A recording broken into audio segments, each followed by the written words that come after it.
Imagine living with someone for 2 years, sharing the same roof, the same silent dinners, the same absence, and never truly being touched, never truly being seen. For many, marriage is the realization of a dream. For others, it's the price paid to save a family. Emily agreed to marry a powerful CEO out of necessity, not love, and Alexander, well, he never needed love, until he saw her smile at another man. Do you believe that a marriage without love can one day blossom? Or that two people, even wounded, can rebuild within the same story? In this story, you'll feel the chill of the first true touch. You'll breathe deeply in the silence between unspoken words. You'll root for love to find its way where there was once only a contract. And if you've ever felt invisible in a relationship, get ready. This story may touch you where no one ever has. If this story has already touched your heart, subscribe to the channel now. Turn on notifications and like the video to support the growth of this work and allow us to continue telling stories that heal, move, and inspire. And of course, share it with someone special. Comment below, where are you listening to this story from? Let's connect. The sound of leather shoes echoed across the marble floor of the Blake mansion, marking the rhythm of a relationship built more on contracts than affection. Alexander Blake, CEO of the powerful Blake Industries, walked with the same precision that guided his business, firm, methodical, controlled. At 47, his face carried the gravity of someone who had learned, too early, that vulnerabilities had no place at the top of the corporate food chain. Then there was Emily. Well, Emily Carter had learned the opposite. At 38, a rare book restorer, she spent her days saving stories that time had almost erased. Ironically, while her own life seemed to fade page by page from the day she agreed to marry Alexander. Farmy. Marriage took place 2 years ago, under the public guise of a mature, elegant romance, but those close to them knew or suspected that there was far more logic than passion in that union. Alexander needed to present a stable image to the board of directors, committed to family values, and Emily. Well, the Carter family was sinking into silent debt, threatened by creditors and forgotten by the world. They had lived under the same roof since then, but in different wings of the house, like two planets on parallel orbits. Alexander slept in the master suite. Emily preferred a smaller room farther away with a balcony overlooking the garden. There, among dry leaves and the subtle scent of jasmine, she tried to remember who she was before becoming the CEO's wife. Conversations? Scarce. Glances? Rare. Touches? None. For months, all they shared was the occasional sound of silverware, clinking against porcelain during silent dinners. He with his red wine, she with her chamomile tea, and between them, a distance that even the mansion's endless corridors couldn't explain. Alexander never treated her poorly. On the contrary, he was polite, even kind. But there was a coldness there, as if she were just a decorative piece on the board of his public image. Emily, in turn, had learned to smile at public appearances, pose for photos at charity events, and keep her hands folded in her lap, even when her heart screamed for meaning. She spent her days in her small, makeshift studio at the back of the property, restoring old volumes and breathing in the comforting smell of aged paper. It was there she felt some sense of belonging. Every crack in a book seemed more understandable than the man she shared her last name with.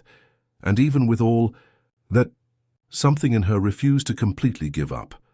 There were nights when she would lie awake, staring at the ceiling, asking herself, will he ever see me?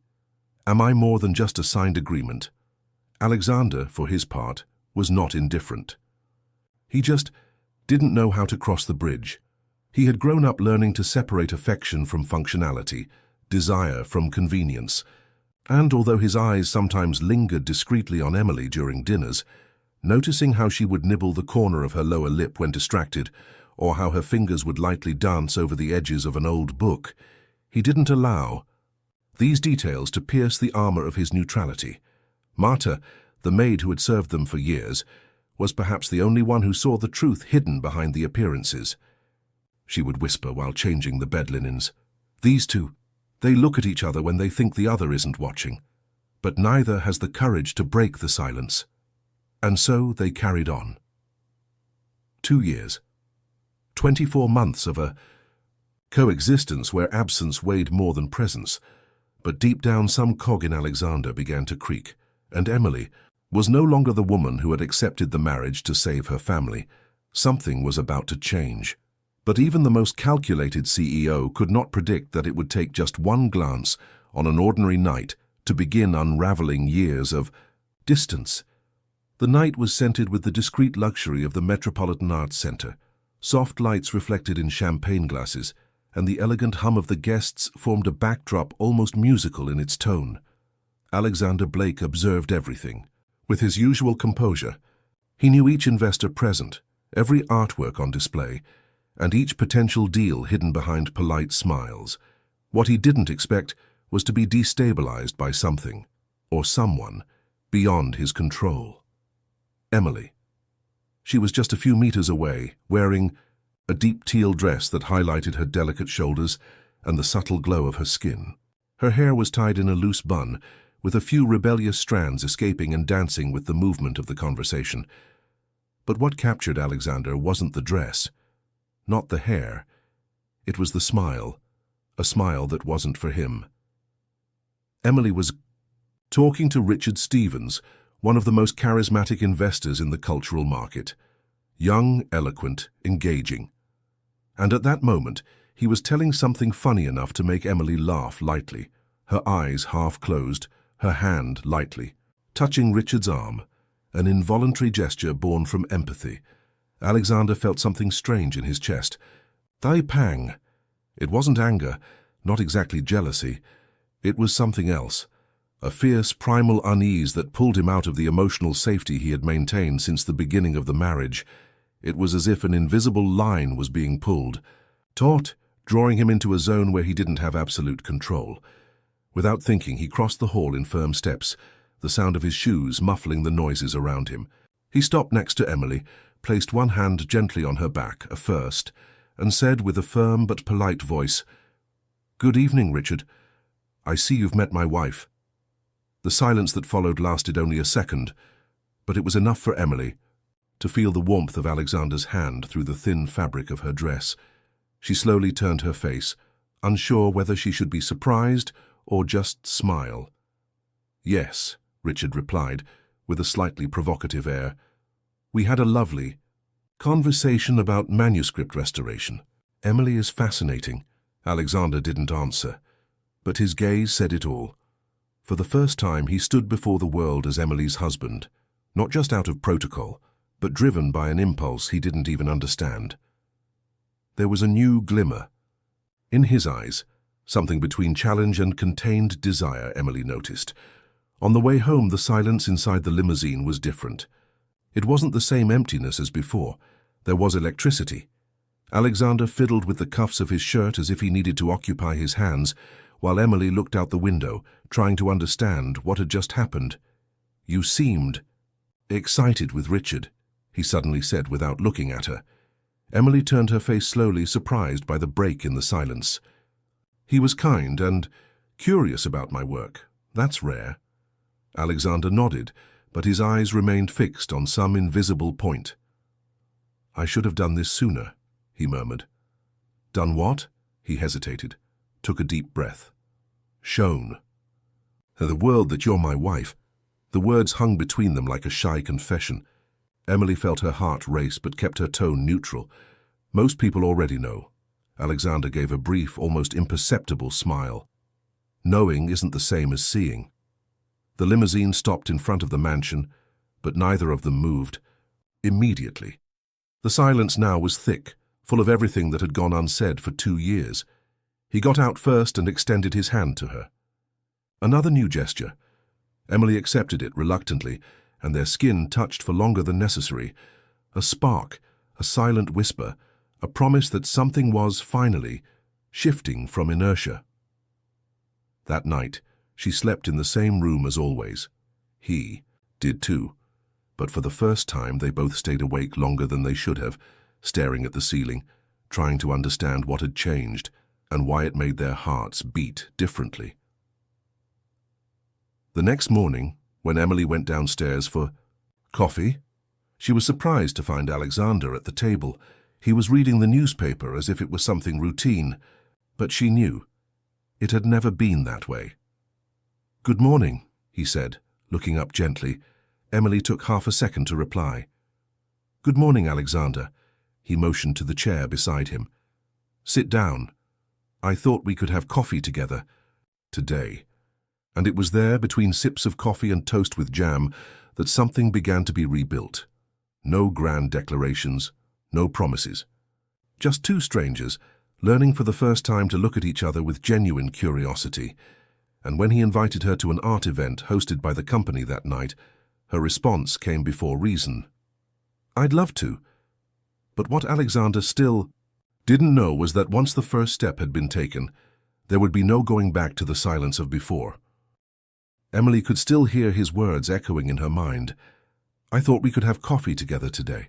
Simple, almost casual, but for someone who had spent 2 years under the subtle indifference of a cold marriage, those words were like the sound of a key turning, unlocking something old, perhaps forgotten. That morning the sun filtered through the dining room windows, as if even it wanted to witness the scene. Alexander was wearing a light blue shirt, his cuffs rolled up, and he seemed less like a CEO and more a man, real, present. Emily noticed that he had served coffee for both of them. He had even put sugar in hers, just 1 spoon, the way she preferred it. It threw her off more than she wanted to admit. "So," he began, his voice slightly rough, as if he wasn't used to morning conversations. "Did you restore that Cervantes volume that the National Library auctioned last month?" Emily raised an eyebrow, surprised. "Restore?" "I barely managed to touch it, but yes, I was one of the guests." Alexander nodded, watching her. "I saw pictures. You seemed happy." "There?" She bit the corner of her lip, as she always did when something moved her slightly. "It's a world where I feel alive. Old books have stories behind the stories, every stain, every crease. It's a whisper from time." He smiled, and the gesture softened his features in a way that almost seemed youthful. "I'd like to see your studio one day, if you'll allow me." Emily didn't know what to respond. That wasn't the Alexander she knew or thought she knew, and for the first time she wished he were exactly the man standing there. That night, the art event, sponsored by Blake Industries, didn't seem like just a social obligation. It smelled like a new beginning. Emily wore a flowing sand-colored dress and braided her hair to the side. When she came downstairs, she found Alexander waiting for her in the hall. He didn't hide his surprise. "You look wonderful." Emily smiled shyly. "Thank you. You do too." The drive to the event was filled with a different silence. Comfortable. Neither of them seemed to know exactly what to say, but they didn't mind. It was enough just to be there. In the exhibition center, among abstract paintings and bold installations, Alexander was a considerate host.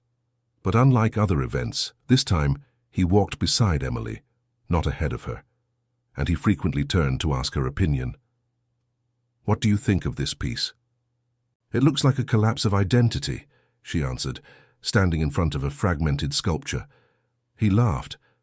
"I only saw twisted metal, but now I'll look more carefully." There was truth in the way he listened to her, as if every word she spoke opened a new window to a world he had never had the time to explore.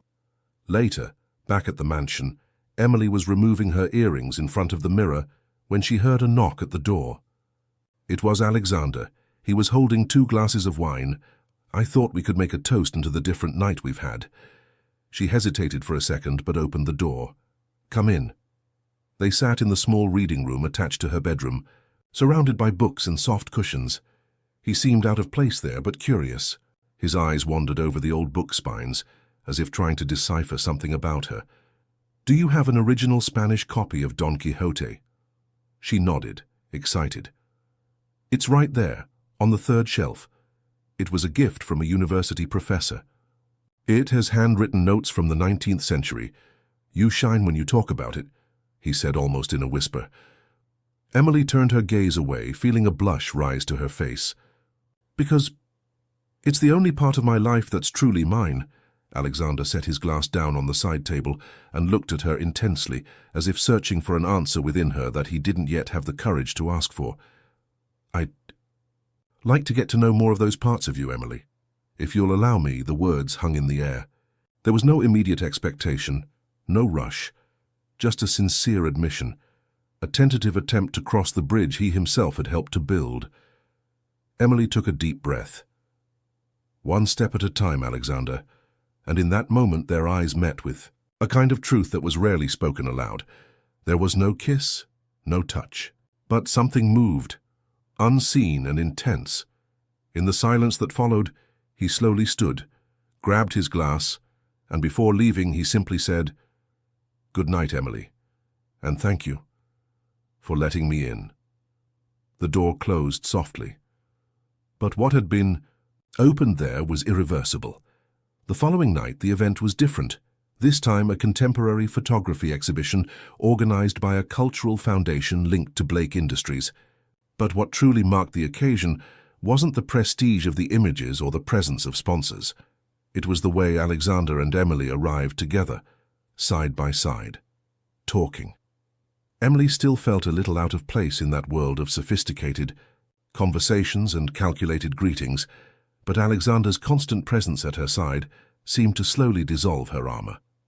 He didn't just introduce her with a quiet pride, he made a point to include her in discussions.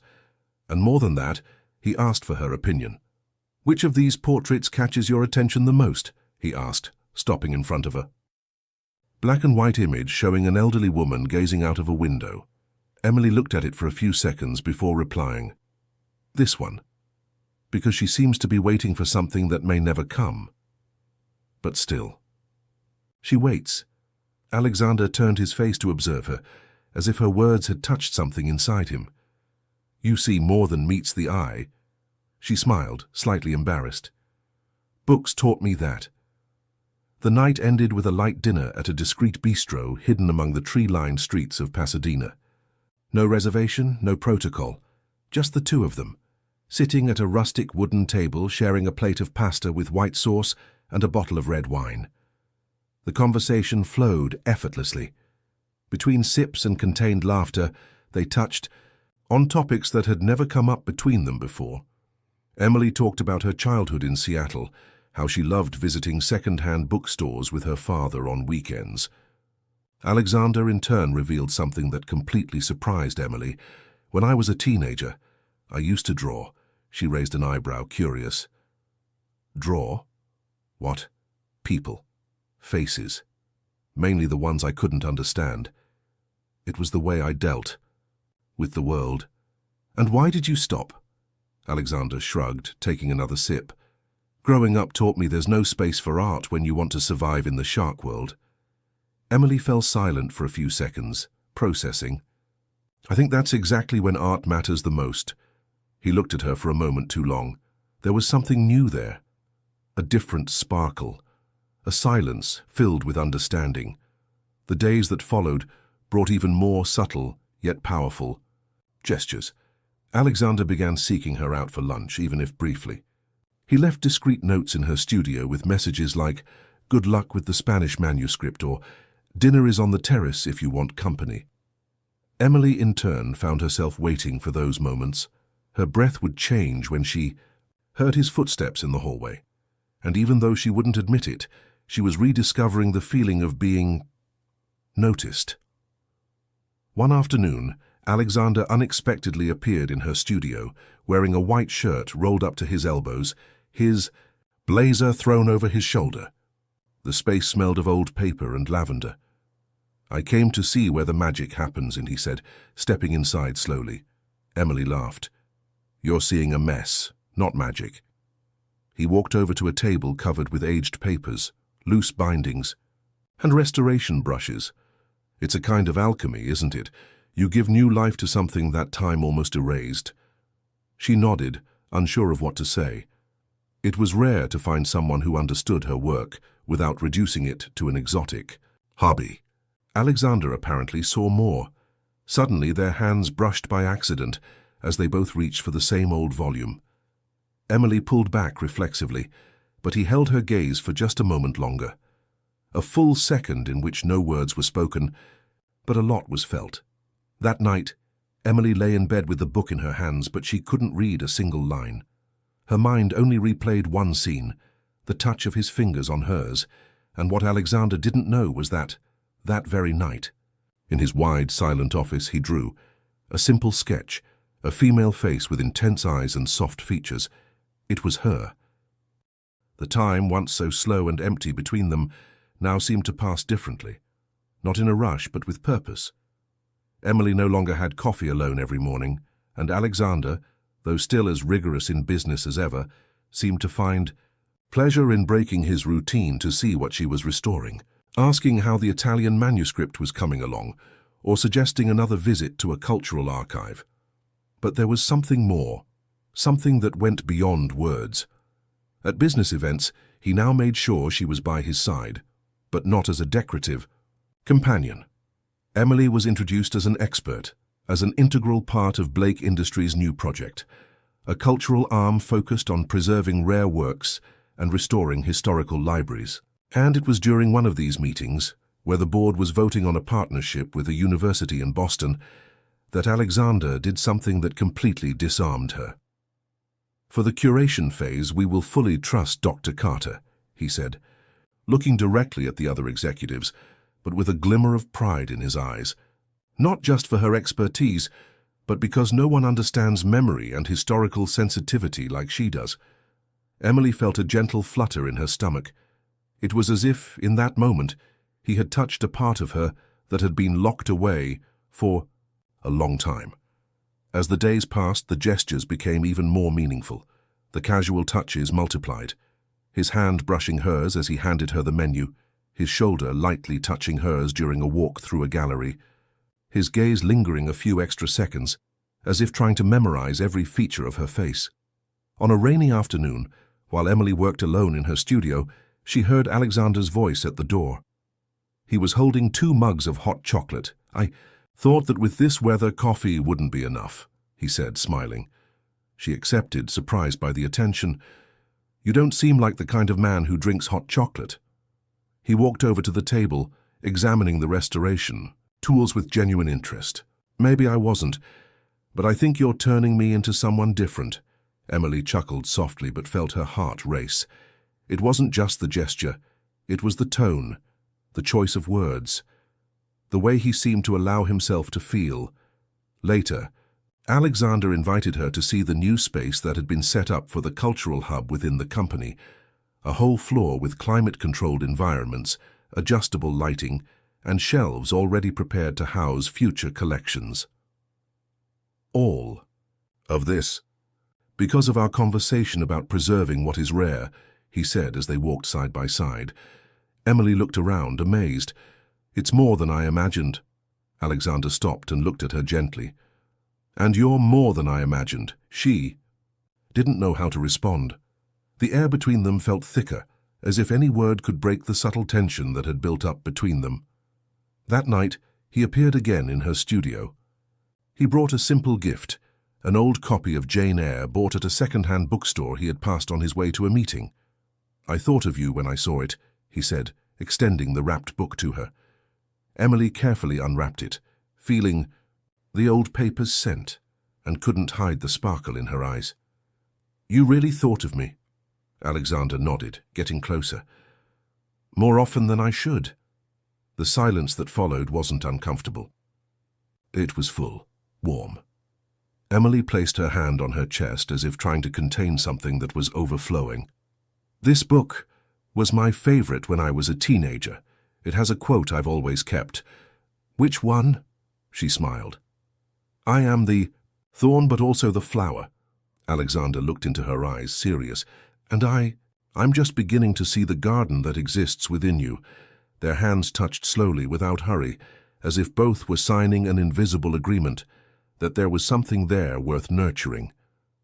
But before they could get any closer, a notification on Emily's phone, a random alert, broke the spell. She pulled back slightly, and Alexander respected that. But his eyes stayed on her until the very last second, and when he left, leaving only the book on the table, she leaned, her forehead against the cover, and whispered, "What's happening to us?" But this time she didn't want the answers immediately. She wanted the path, and he, even without knowing, had already begun to walk it. The proposal came unexpectedly. Emily was examining a 17th century volume in her studio when Alexander appeared at the door with an expression that mixed enthusiasm and hesitation. "I need to travel to Santa Fe for a few days. We're visiting partners for the cultural project. I thought, maybe you could come with me. Your opinion will be important." Emily looked up, trying to hide her surprise. "Santa Fe? The city is full of galleries, studios, small publishing, houses. And there's a historical library I want you to see." He paused for a moment. "And I'd like your company." It was those last words that changed the atmosphere. It wasn't just a business trip. There was something unspoken there, something that made Emily's heart race before she simply and quietly responded, "Of course, I'd love to." The flight was smooth but silent, a silence that wasn't uncomfortable. It was filled with anticipation. The clouds outside seemed to follow their thoughts, floating between what they were and what they could become. Santa Fe welcomed them with its golden light and cobblestone streets surrounded by architecture that seemed to belong to another time. Earthy tones, the smell of wood, the sound of the wind whistling through the cacti. Emily felt transported. The first stop was the library Alexander had mentioned, an old building with colorful stained glass windows and shelves that reached the ceiling. She walked through the corridors reverently, while Alexander observed her from a distance as if discovering a new aspect of her with every step. "This place is magical," she murmured, lightly touching the spine of a worn book. "You are, too," he replied without thinking. Emily turned her face slowly, her eyes meeting his. But before anything could unfold, a librarian interrupted them with an explanation about the rare volumes. The rest of the day was filled with meetings, visits to collections and gallery tours, quick lunches in charming cafes, but the evening was theirs. They would share a suite, a decision made by Alexander, who assured her that the rooms were separated by an internal door, but with ample common spaces. Emily hesitated, but accepted. "It's fine," he said gently. As she examined the room's decor, "I won't cross any boundaries, I just want you to be comfortable," and she was, comfortable and strangely intimate. They dined at a small restaurant, hidden in an adobe alley, where the waiter recognized them as a couple and brought a bottle of local wine as a courtesy. Emily looked at Alexander with new eyes. He seemed lighter here, more connected to the world outside of meetings and numbers. He told stories from his youth with a discreet sense of humor and genuinely laughed at the stories she shared about her time at university. "Did you know I almost failed for returning a restored manuscript with the wrong ink?" she said, laughing. "And what did you do?" "I pretended it was conceptual art." He laughed loudly, his hand naturally resting over hers. Neither of them pulled away. Their fingers stayed there, intertwined, as if they had been searching for each other for years without knowing. On the way back to the hotel, the wind had grown colder, and Alexander took off his coat to drape it over her shoulders. Emily felt the warmth and his scent mix with hers, and something inside her dissolved in silence. In the early morning, she woke up and went down to the common room of the suite. She found Alexander there, drawing in a black notebook. He tried to hide it, but she saw, "You're drawing again?" she asked, with a sleepy smile on her lips. "Sometimes, when I can't sleep." She sat beside him on the couch. "Can I?" See, there was a portrait of a woman. It wasn't identical, but the eyes were hers. Emily held the drawing gently. "This is beautiful." Alexander looked at her for a few seconds, as if that approval meant more than any successful meeting. "I wanted to capture something I can't put into words, and you inspire that in me." The silence that followed was dense, almost tangible. Their faces were too close, their breaths intertwined, but the kiss didn't come. Not yet. Emily pulled back slightly and stood up with a calm smile, but full of unspoken things. "Good night, Alexander." And before returning to her room, she turned one last time. "Thank you for bringing me." He stood there with the notebook in his hands and his heart restless, because for the first time he felt that there was something between them that could no longer be ignored. The Wyoming sky stretched out like a veil of infinite shades of blue and gold as the black car stopped in front of the wooden gate marked with the initials WCR, Willow Creek Ranch. The Blake family farm was isolated, surrounded by rolling fields, ancient trees, and an almost sacred silence broken only by the birds' songs and the rustling of leaves in the wind. Emily got out of the car slowly, as if every step in this place carried an emotional weight that she couldn't yet name. Alexander was beside her, silent, watching her reaction.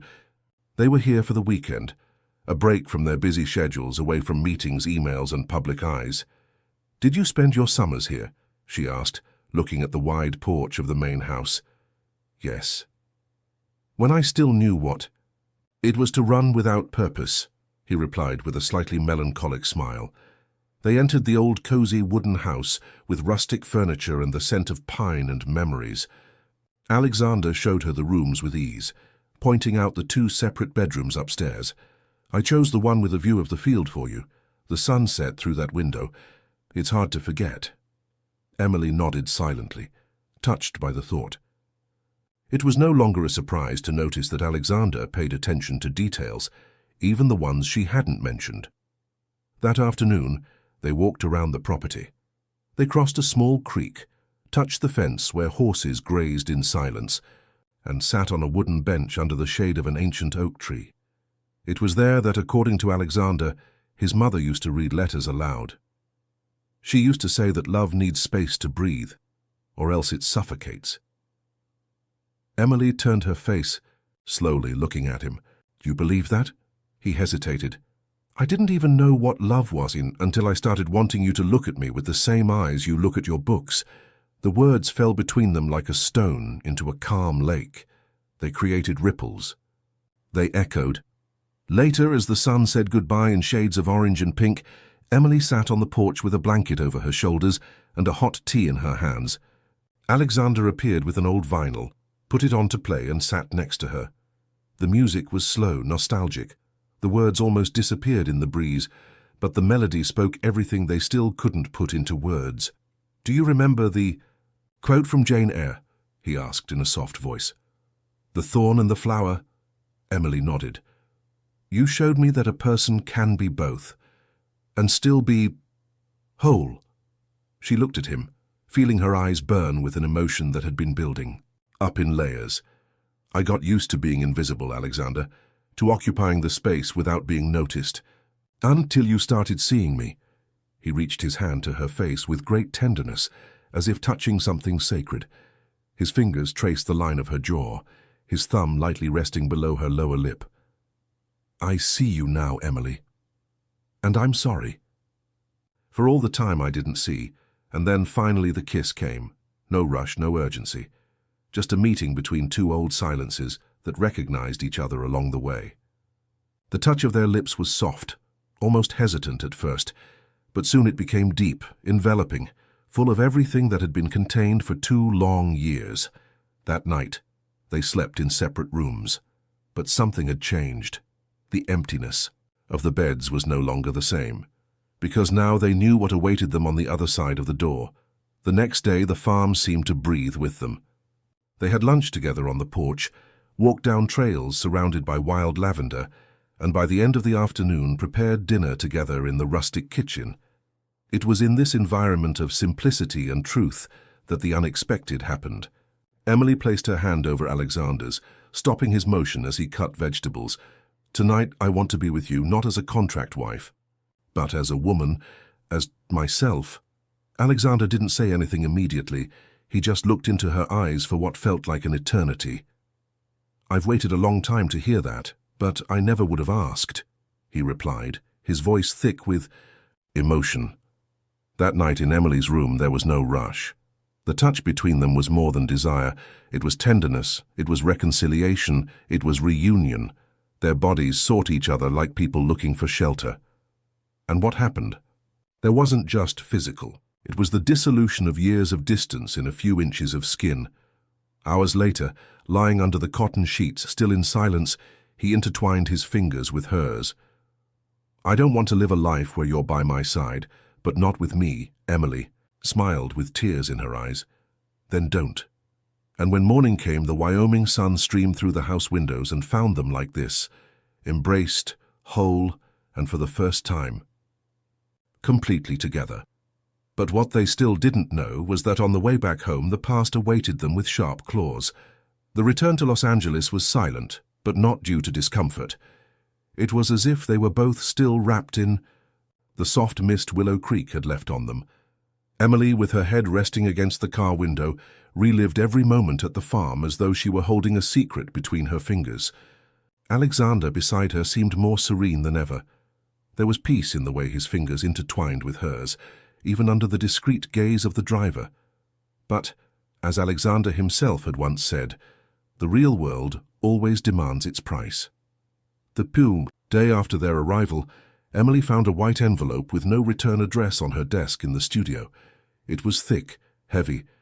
Inside, a series of documents and a single phrase printed at the top of the first page. "Every contract has a price. Do you know what yours was?" At first, she didn't understand. But as she flipped through the pages, she felt her stomach twist.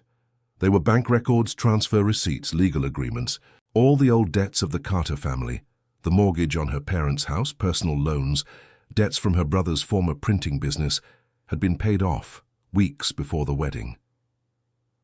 Emily felt the blood drain from her face. The dates matched, the amounts, everything. The truth was clear. Her family had been saved at a price she had never known she was paying. Her hand trembled as she held the last paper, where the name of the payer was listed, Blake Holdings. The signature of Robert Blake Sr., the patriarch of the family. The shock didn't come immediately. It was slow, cold, like a fog rising from her legs until it paralyzed her body. Emily sat down, staring into the void, trying to piece together what she thought was true. When Alexander entered the studio that afternoon, bringing 2 coffees, she couldn't pretend. She stood up firm and extended the envelope to him. "I got this today." He frowned, confused. He began to flip through the contents, and little by little, the expression on his face faded. In the end, he raised his eyes to hers, and for the first time in a long time, he seemed speechless. "Did you know?" she asked without raising her voice, but the tone cut through. "No," he answered immediately.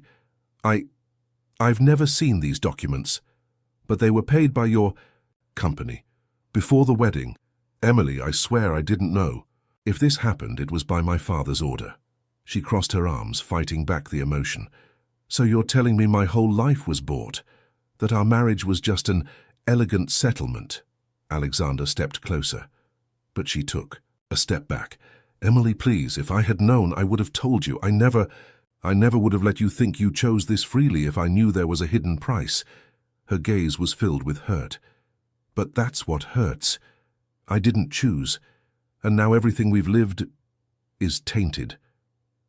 He closed his eyes for a second, breathing deeply. "I'll fix this. I'll find out exactly what happened. I don't want corporate explanations. I want the truth, Alexander, because I started loving a man who made me feel seen, but now I don't know who you are anymore." She left the studio without saying anything more, leaving Alexander standing there still with the documents in. His hands and his heart completely shattered. That night she slept alone. Not because he wasn't home, but because they both knew there was something between them that no shared bed could ever warm. And while the city slept outside, Emily wondered, can love grow over buried lies? Alexander didn't sleep that night. Sitting in his office with the lights off and only the city's reflection illuminating the room, he stared at the papers Emily had left behind. The evidence was there. The dates, the amounts, the signature. But what really hurt him was the look of disappointment she carried when handing him that envelope. He knew his father was a cold strategist, capable of manipulating any situation to benefit the Blake family's image. But seeing this truth collide directly with the only woman he was beginning to love for real was unbearable. The next morning, Alexander did something he avoided whenever he could. He went to the Blake mansion, where his father still lived like a king in his throne of silence and reputations. The tea atmosphere was the same as always. Antique furniture, classic decor, all smelling of leather and old power. Robert Blake Sr., sitting in his favorite armchair in the library, lifted his eyes from the newspaper without showing any emotion. "You're early. Is something wrong with the company?" he asked, with that tone that always mixed arrogance and boredom. Alexander threw the documents on the table. "Did you do this?" Robert didn't even need to look too closely. A slight raising of his eyebrows was enough. "I did what was necessary. Her family was bankrupt. You needed a stable, reliable wife. It was a fair trade." "Fair?" Alexander almost laughed, incredulous. "You bought their silence and turned the marriage of my life into a financial relief contract." Robert crossed his legs with elegance, indifferent to his son's tone. "Family agreements have always existed. You know that. And let's face it, the girl is living much better than before, isn't she?" Alexander closed his eyes, breathing deeply. "You destroyed the only real thing I was building with her." "Then rebuild," his father said coldly. "But don't blame me for doing what you didn't have the courage to admit. You knew you needed her. I just anticipated the guarantees." The silence that followed was deafening. Alexander stood up slowly. "From now on, you don't speak for me, not for my life, not for Blake Industries." Robert raised his eyes as if evaluating his son for the first time in a long time. "Be careful, Alexander. Emotion comes at a high price, and coldness costs everything." That night, Alexander came home with a weary expression but determined eyes. He knocked on Emily's studio door but didn't enter. He waited. She opened the door. Her face was tired, her eyes red, but her posture was still firm. "Did you find out?" "It was him. My father. He arranged everything, signed the documents, cleared your family's debts to secure the marriage. I didn't know any of this. But I know it doesn't change what you're feeling now." Emily looked at him for long seconds without saying anything. Finally, she spoke. "He didn't ask me. No one asked me. I was just offered." Alexander felt a knot in his chest. "I can't erase the past, but I can choose what to do with the present. And right now I'm choosing to stay by your side, even if you need time. Even if it hurts me." She swallowed, unsure if she trusted what she felt or what she feared. "I just need to understand if what we had was real, or just the consequence of a debt paid off." Alexander nodded. "I hope you figure it out. Because, from my side, it was the only thing that was never planned." And then he stepped back. Slowly, like someone who knows that sometimes love needs to be left to breathe, so it doesn't suffocate under the rubble of unspoken truths. But as he turned down the hallway, his eyes met the main staircase of the house. It was there months ago that he saw her come down in that sand-colored dress, before a night that changed everything, and it was there, on that quiet step of memory, that Alexander knew. He was willing to lose everything, except the chance to win Emily back. The days following the confrontation with Alexander were silent, but dense. Emily didn't avoid him, but she didn't seek his presence either. She worked late, immersed in restoration projects, as if the pages of the books could protect her from the emotional whirlwind surrounding her. She knew the feelings were real. The nights at Willow Creek, the exchanged glances, the slow touches, the first kiss, none of that could be faked. But how could she fully trust when everything had started with a lie she never had the chance to choose? It was during this fragile interval that Richard Stevens reappeared. Emily ran into him by chance or almost during an academic event on the University of Los Angeles campus, where she had been invited to give a lecture on the conservation of rare works. He was among the guests, as elegant as ever, with that polished smile that hid more than it revealed. Emily Carter. Or should I say, Emily Blake? She turned cautiously, surprised by the approach. "Richard, what a coincidence." "No coincidence. I heard about the lecture and made sure to come. I've always admired your work," he said, handing her a small bouquet of wildflowers. "I thought an organic touch would suit better than store-bought roses." Emily accepted with a polite smile, but she already felt the tension in the air. "Thank you, that was kind of you. You seem more serious. Is everything okay?" She hesitated. "I'm in the process of reorganizing." Richard smiled sideways, as if expecting exactly that answer. "Reorganizing is a good start, especially when you discover the ground you stood on was built on conveniences and contracts, not true choices." Emily frowned. "What are you talking about?" He shrugged. "The market whispers, Emily. And when a powerful CEO starts moving emotionally, the attentive eyes notice. Some even investigate." He paused, looking at her gently. "You deserve something more real. No debts, no hidden interests." Emily stayed silent. She felt invaded, but also curiously provoked. Richard pulled a small envelope from his pocket, sealed with wax. "I didn't come here to cause trouble. I just want you to read this alone. Then decide what to do with it." And then in a low voice, "Sometimes freedom comes disguised as a hard choice." He left her there with the flowers in one hand and the envelope in the other. Emily's heart was racing, but anger came first.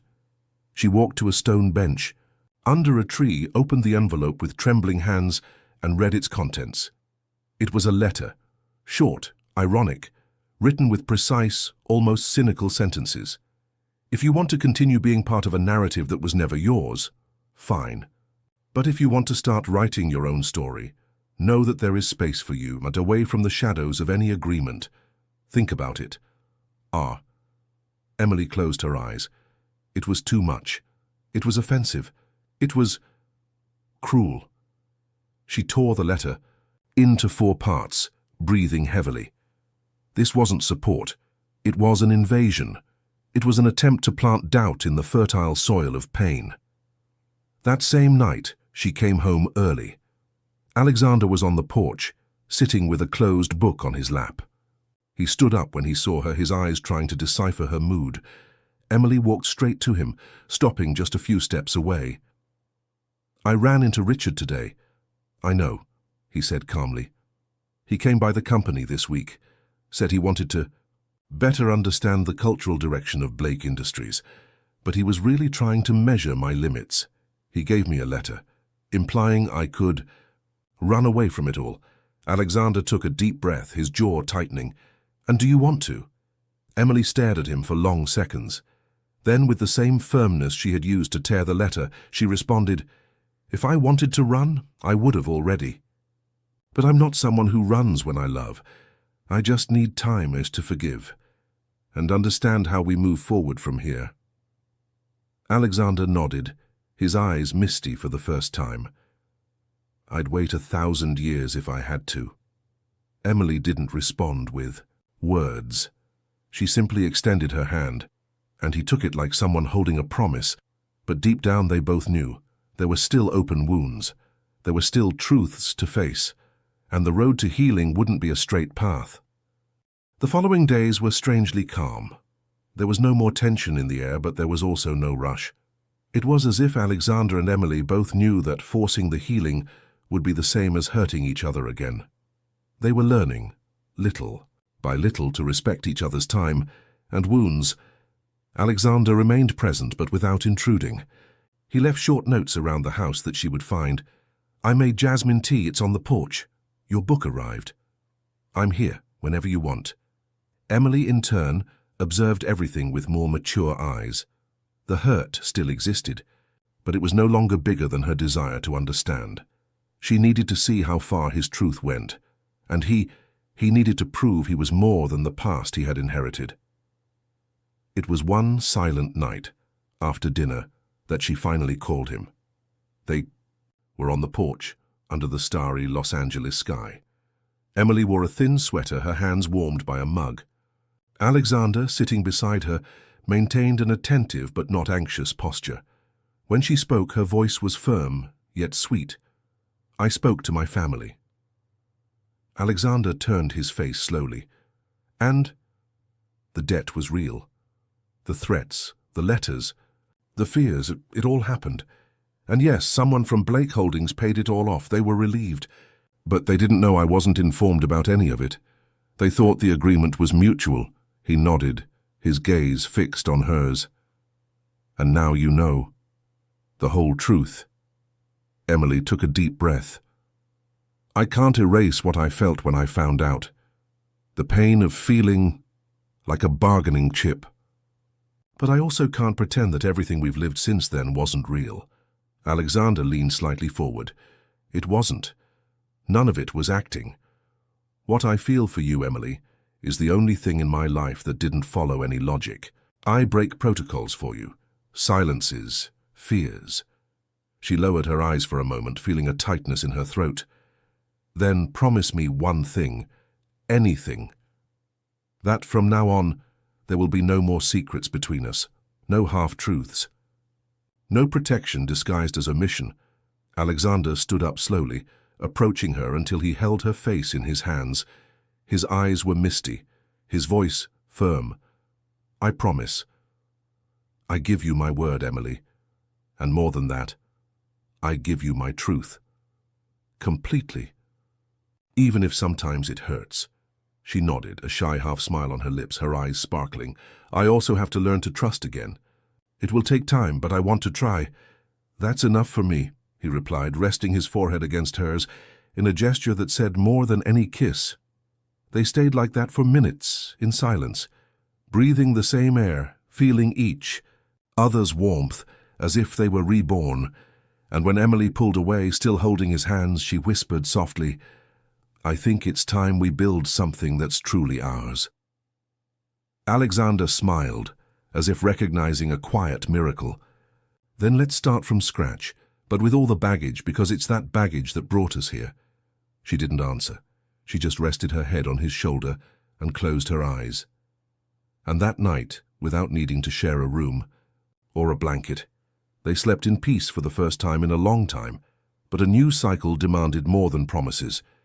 It demanded action. It demanded concrete choices.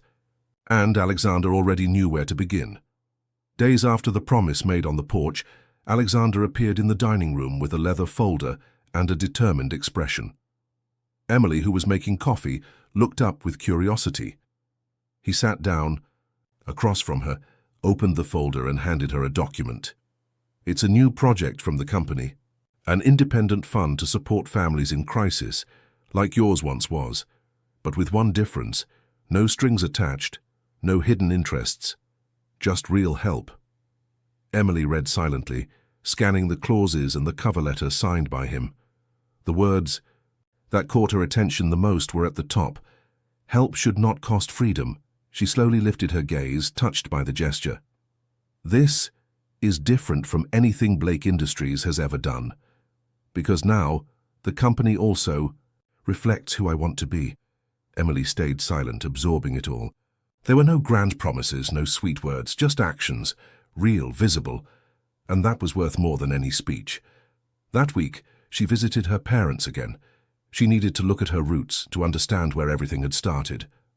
The simple house still held the smell of childhood, wood, brewed coffee, and a certain sweet nostalgia. She talked with her mother and brother. They explained how they had been approached by company representatives, how the relief had come with one condition. Emily needs to accept the deal. But unlike what she feared, their eyes didn't carry guilt. There was gratitude, yes, but also pride. Pride in the woman she had become, and in how, even without knowing, she had turned a silent sacrifice into a new life. When she returned home, she found Alexander in the studio, flipping through a newly restored rare volume. He looked up and smiled shyly. So, they confirmed everything, and said that if things had been different, maybe I wouldn't have made it to you. He nodded, emotional. I don't want our story to be about debts or rescues. I want it to be about rebuilding. Emily approached and touched his hand, and that's what we're doing, one chapter at a time. In the following days, the routines adjusted with a natural ease that surprised both of them. Breakfasts together, evening walks, discussions about cultural projects, shared laughter, and most importantly, comfortable silence, a kind of intimacy that only emerges after facing pain and choosing to stay. Alexander also began to gradually withdraw from family meetings. Robert Blake Sr., noticing his son's shift, tried to maintain control, but was ignored. Alexander had understood that to be a whole man, he needed to break free from the invisible chains that bound him to the coldness he had inherited. One afternoon, entering the studio, he handed Emily an envelope with another document. "I want to officially share the new cultural branch of the company with you. We'll be partners." Emily's eyes widened. "This is big, Alexander, because you are big, and because together we are better." She smiled, but didn't say anything. She just moved closer and hugged him tightly. A hug that asked for nothing, demanded nothing. It only gave thanks.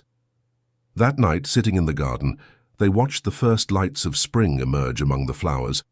And for the first time, Emily felt their love had roots, real, deep, unbreakable. But there was something more. Alexander pulled a small box from his blazer pocket. It wasn't a ring, not yet.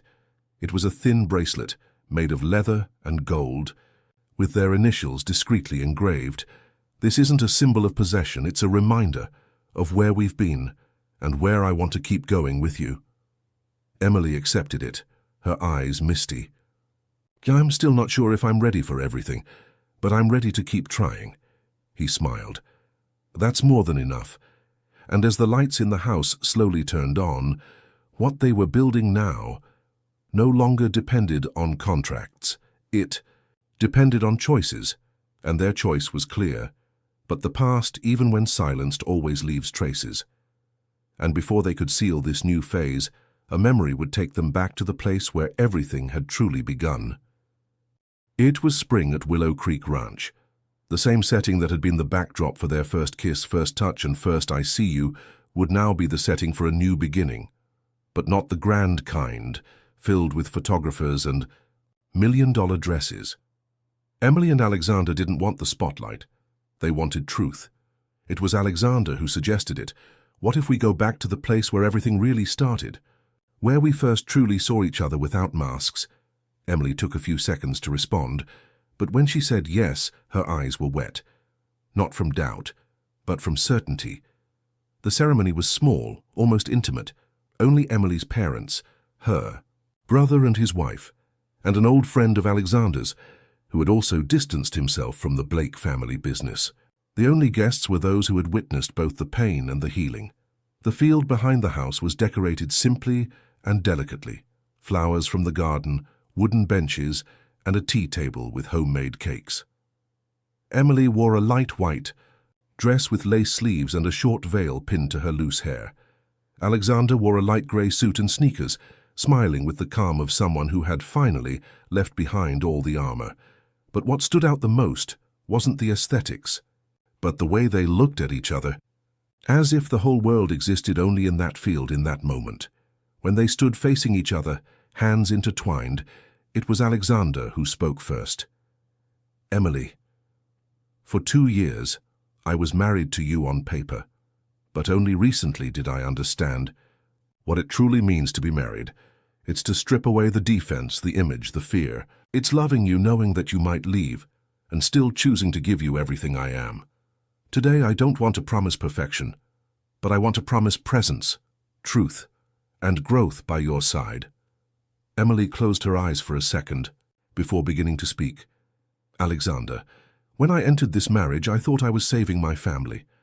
But now I understand that I was saved too, by myself, by you. You've taught me that being seen is frightening, but it also heals. And today I choose to stay with you, not because I need to, but because I want to. Again. And as many times as it takes." The efficient and old family friend smiled with teary eyes. "You're not starting something new. You're renewing what already exists. You're saying yes to imperfection, to rebuilding. And that is true love." The kiss that sealed the vows wasn't quick. It wasn't theatrical either. It was intense, full of meaning. It was the kiss of two people who knew everything they had to face to deserve that moment. After the ceremony, they walked together through the field, hands intertwined, exchanging glances and memories. Emily stopped near the fence where the horses. I used to graze. Do you remember here? Of course, it's where I thought it was too late for me, she smiled. And now it's just the beginning. They took off their shoes, walking barefoot on the cold grass, feeling the earth beneath their feet. The sky was starting to turn orange, and the wind carried the scent of wild lavender. Emily rested her head on his shoulder. If anyone asked me what the most important day of my life was, I would say, the day you asked me to have coffee. And I said yes. Alexander chuckled softly. And to think I used to believe love lived in grand gestures. She looked at him with tenderness. Love lives in the right gestures, and as they walked slowly away from the guests, the house lights and the rituals, only one thing filled their hearts, the certainty that this time they were walking in sync. But not every ending is final, because the future always holds one last curve. The last day at Willow Creek Ranch dawned shrouded in light mist and golden light. Emily woke up before the sun and walked barefoot into the field. The dew wet her feet, but she didn't mind. In fact, that silent moisture seemed to wash her soul. Alexander found her there a few minutes later. He was wearing a thick sweater and carrying 2 steaming mugs of coffee. I guessed where you'd be, he said, handing her one of them. It's easy to guess when you know someone's heart, she replied, smiling with eyes still swollen. From sleep, they walked together to the fence, the same one that held so many memories. Emily rested her arms on the damp wood and looked at the horizon. Have you ever noticed how this place changes us? No. I think it reveals who we've always been. Emily nodded. They stood there for a while, in silence, until she murmured, There's a part of me that's still afraid. Alexander moved closer, resting his chin on her shoulder. We all are. What matters is what we do despite the fear. She slowly turned, her eyes meeting his. And what do you do? I stay. I build. I love, even trembling inside. The sun was rising, dispelling the last traces of mist. In the distance, the guests were already preparing to leave, but Alexander and Emily lingered on every detail of the landscape, as if they wanted to imprint everything in their memory. She picked a flower from the field, one of those that grow by themselves between the stones, and pinned it in her hair. I want us to remember this when the hard days come. They will come, he said honestly, but now I know we can face them together. They returned to the house hand in hand, carried by a rare peace, and while they gathered the last things and packed their bags, their eyes met several times, saying what no longer needed to be said. I choose you, again, and tomorrow too.